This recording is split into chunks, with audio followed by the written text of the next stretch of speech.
It's not even a march. It's not even a protest, that thing. Yeah. That thing was actually aimed at causing an insurrection, as I have termed it initially.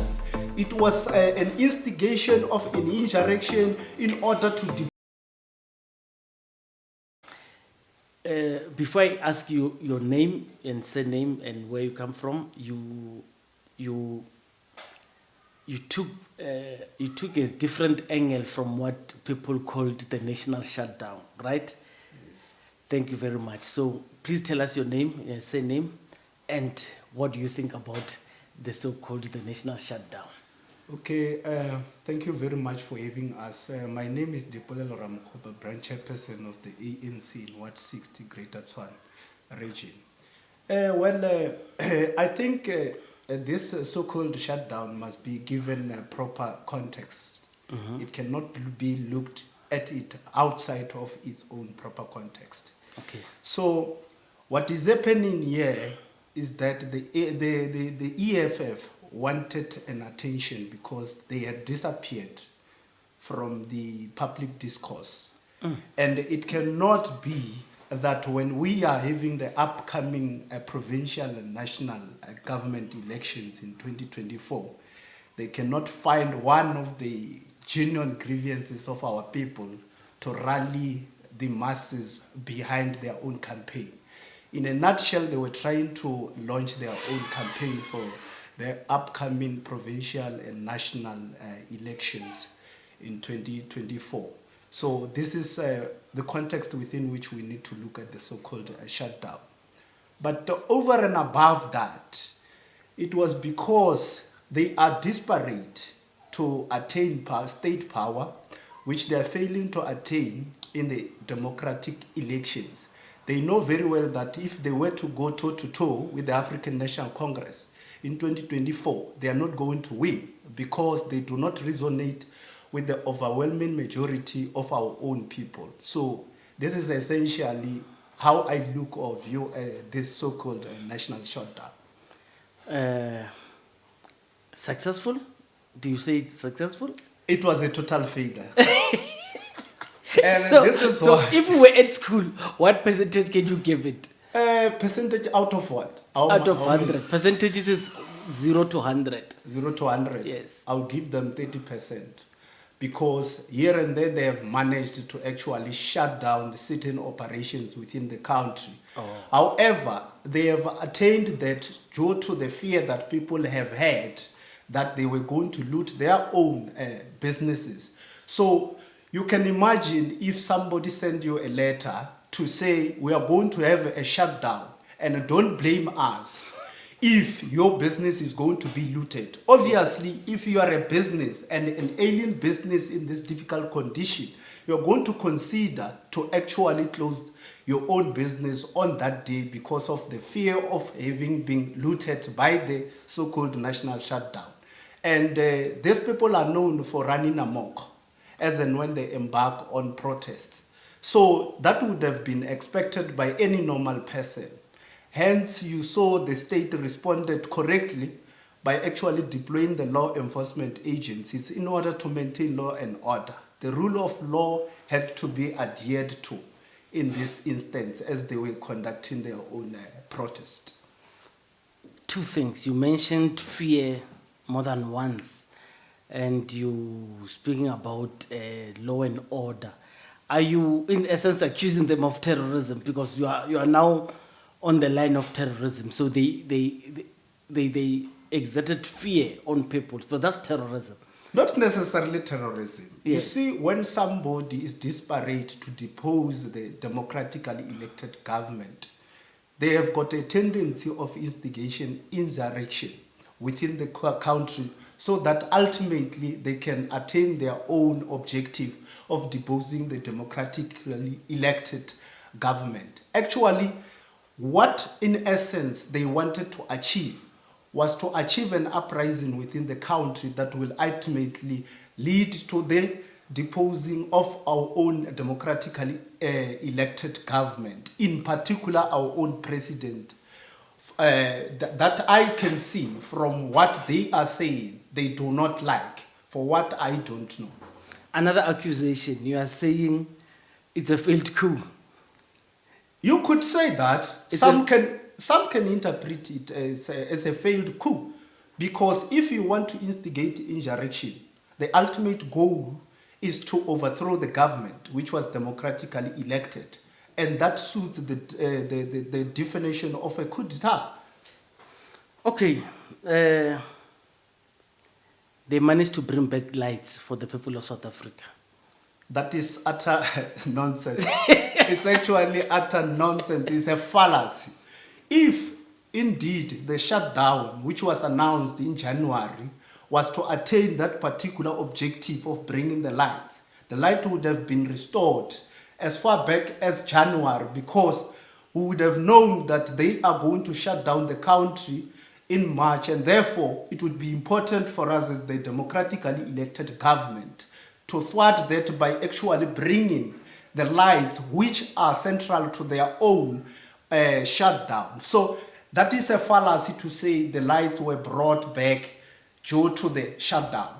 The lights were brought back due to the efforts of the African National Congress-led government, which had actually sat down and even appointed a Minister of Electricity, who has now hit the ground running in terms of ensuring that he rise or lift the morale of the employees of Eskom, who are now hard at work trying to bring about the restoration of the lights in the country, since load shedding is a problem for all of us as South Africans. It's a genuine grievance which they had just picked out in order to steer anger of the South Africans. So it is not the EFF's so-called shutdown that we are having the lights being brought back. It's the efforts of the democratically elected government of the African National Congress. So you're giving credit to Sputla for having returned the lights. You're saying it can't be the EFF who brought the light. What kind of pressure have you felt? Because you know what they say? They say it's the most successful march ever. You see, I say march, I don't say shutdown. The most successful march ever since the dawn of democracy, because of the amount of money you guys have spent in the ruling party to rally everyone, all the forces of the nation to come out to the streets, the pop, all divisions of subs to come to the street. You have never done so, even in your biggest marches. That's correct, because as you... And you have accused them of being a violent bunch. Do they have a history of violence?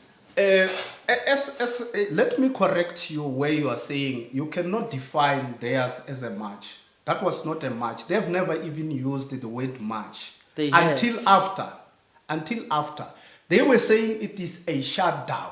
Oh. A shutdown which was accompanied by a hot talk by their own leader, who was saying you must fight fire with fire, defend yourself 2 times if you are provoked and all of that. Yeah. That would have actually fallen within the realm of a threat. It's not even a march. It's not even a protest, that thing. Yeah. That thing was actually aimed at causing an insurrection, as I have termed it initially. Yeah. It was an instigation of an insurrection in order to depose the democratically elected government.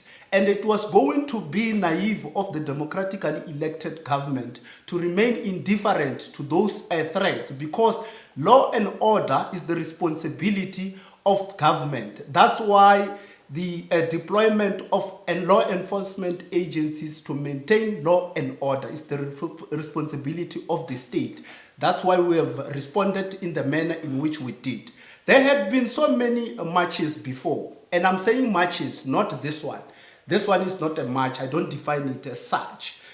Marches which were conducted within the prescript or the ambit of the Constitution, as enshrined in Section 17 of the Constitution, whereby people are going to be protesting peacefully, unarmed, and all of that. But with theirs, taken from how they were speaking, you could not have anticipated a peaceful march. They were actually going to run amok and loot the businesses of this country. And that is given credence by the fact that they have even issued letters to businesses to say you must close down.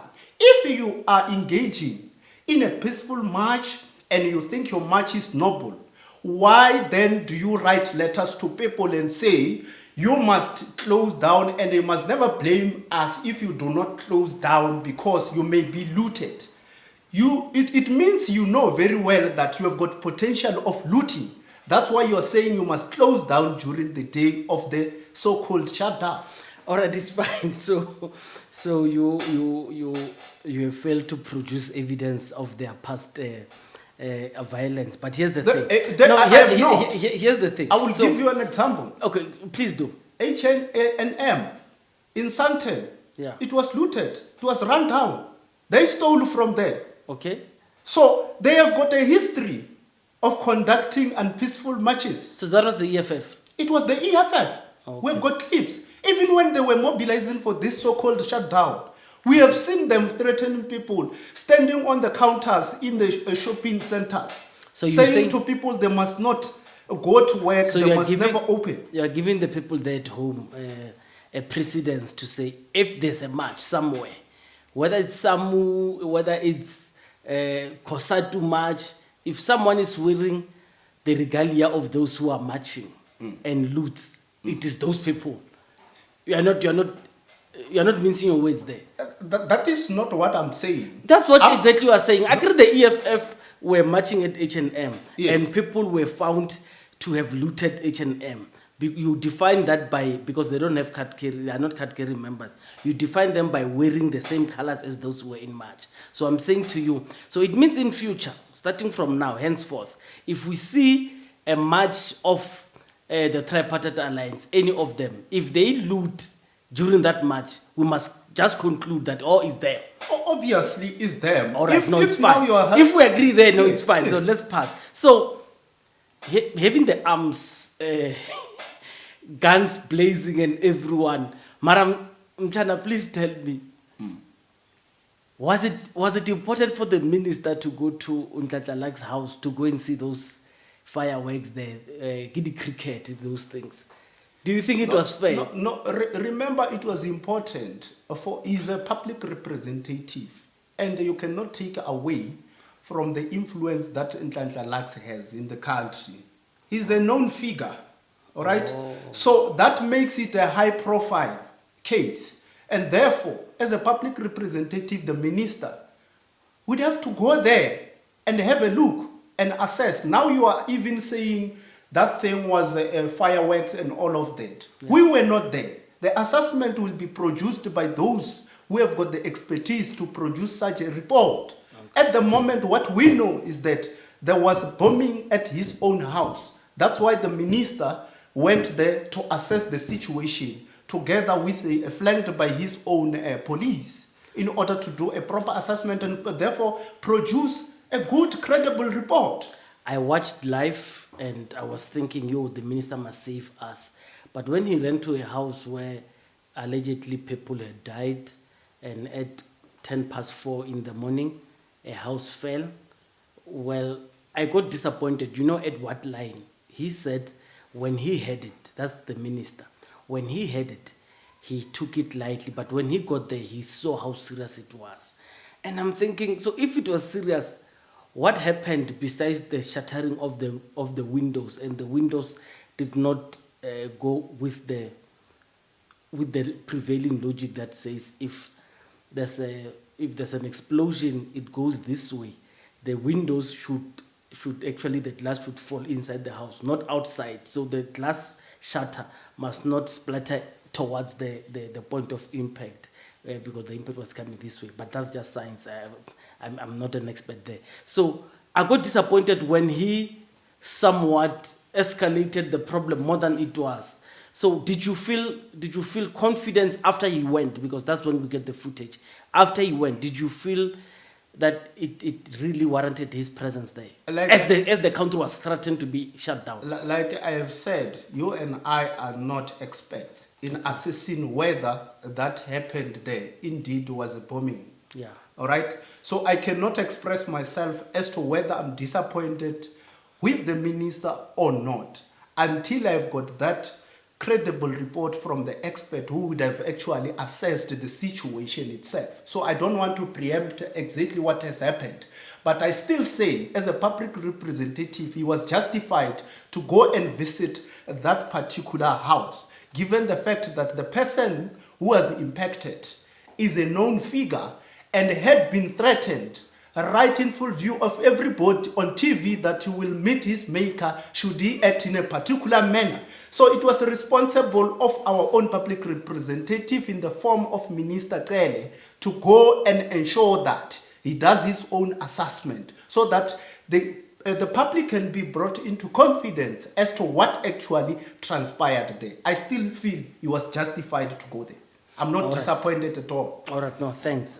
Even though I would think, as a spectator, I would have thought the provocation actually came from Lux towards Julius, but let's leave that. So, being that as it may, what do you think is because we live in a democratic country and in fact, we are a parliamentary constitution. And he's got many levels. And when he was asked, he said, well, this is one of them, of these steps of addressing problems in South Africa. What do you think, according to you, was the best way of addressing his issues? Which issues? The issues that he said. He said he wants the president to step down. He wants a stop to load shedding. The prices of food must come down, because remember, they don't have a memorandum that I can quote on. Okay. But from what we heard, those were the issues. What is the best course of action for him to do it besides this shutdown? Okay, that's correct. That's a good question, actually. As you have correctly stated, we are a constitutional democracy wherein the constitution is the supreme law of the land. So those things that you're talking about are actually aptly captured in the constitution. For you to actually raise your own grievances, Section 17 of the constitution gives you that right to protest. You can highlight those grievances through a peaceful march or protest. So that would have been a route that a reasonable and responsible citizen of this country who understand the values, the principles of constitutional democracy would have actually taken. Insofar as removing the president, there are actually ways in which you can remove the president. One of them is through a democratic election, which is going to be held next year. The other one, you can pass a motion of no confidence in parliament as a parliamentarian and ensure that you win the votes of the parliamentarians to remove the democratically elected president.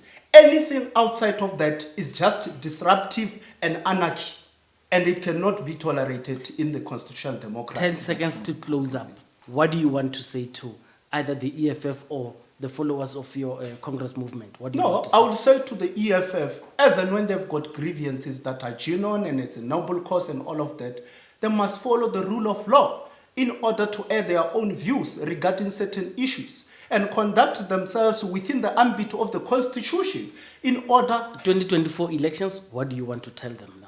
You want to tell the EFF or your voting electorate? No, I will have to tell my voters. I don't have anything to do. I have no business with the EFF. Tell them now, because you're... Okay, the African National Congress voters, together with all activists, law-abiding citizens of this country, you must give us a chance as the African National Congress. We are actually serious about ensuring that we bring the services to you, and we acknowledge the challenges that would have been in as a movement, whereby some of you lost confidence in us. We understand that, but we are asking for another chance so that we can be able to govern properly in accordance with your aspirations. Thank you very much, Chief. Thank you very much.